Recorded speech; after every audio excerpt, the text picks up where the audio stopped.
இந்த வீடியோ பாருங்க.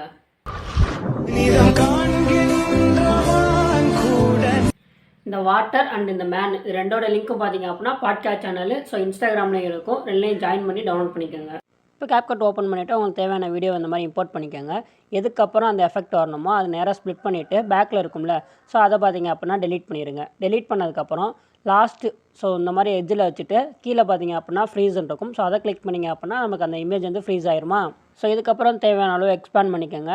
அதுக்கப்புறம் ஸோ நம்ம ஃப்ரீஸ் ஆனிச்சுல அதுக்கு நேராக வச்சு ஓவர்ஹெல்லில் போயிட்டு இந்த மேன் இமேஜ் இருக்கும். ஸோ ஜஸ்ட் அதை ஆட் பண்ணிக்கோங்க. ஆட் பண்ணிவிட்டு தேவையான அளவு எக்ஸ்பேண்ட் பண்ணதுக்கப்புறம் ஸ்டார்டிங்கில் ஒரு அனிமேஷன் கீ, அதுக்கப்புறம் பார்த்தீங்க அப்படின்னா எண்டில் இந்த மாதிரி 2 அனிமேஷன் கீ கொடுத்துருங்க. 2வது அனிமேஷன் கீழே வந்துட்டு இந்த மாதிரி கீழே மூவ் பண்ணுவீங்க. ப்ளே பண்ணி பார்த்தீங்க அப்படின்னா அப்படியே ஸ்லோவாக வரும். ஸோ இன்னும் வேணும் அப்படின்னா கிராஃபை கூட நீங்கள் ஆட் பண்ணிக்கலாம். நெக்ஸ்ட்டு அந்த வாட்டர் ஓவரில் ஆட் பண்ணிடுங்க. அதுக்கப்புறம் கீழே ஸ்ப்ளைஸ்ன்னு இருக்கா, ஸோ அதை கிளிக் பண்ணிவிட்டு ஸோ ஸ்லைடுன்னு ஒரு ஆப்ஷன் இருக்கும். ஸோ அதை ஜஸ்ட் ஆட் பண்ணிக்கிட்டீங்கன்னா போதும். அதுக்கப்புறம் கீழே ஒப்பாசிட்டி இருக்கும். ஸோ அதை உங்களுக்கு எந்த அளவுக்கு வேணுமோ அந்த அளவுக்கு குறைச்சி வச்சுக்கோங்க. ஒரு 80 to 85 வச்சிங்கனாலே போதும். இந்த மாதிரி ஒரு வீடியோக்கு நம்ம சேனலை ஃபாலோ பண்ணிக்கோங்க.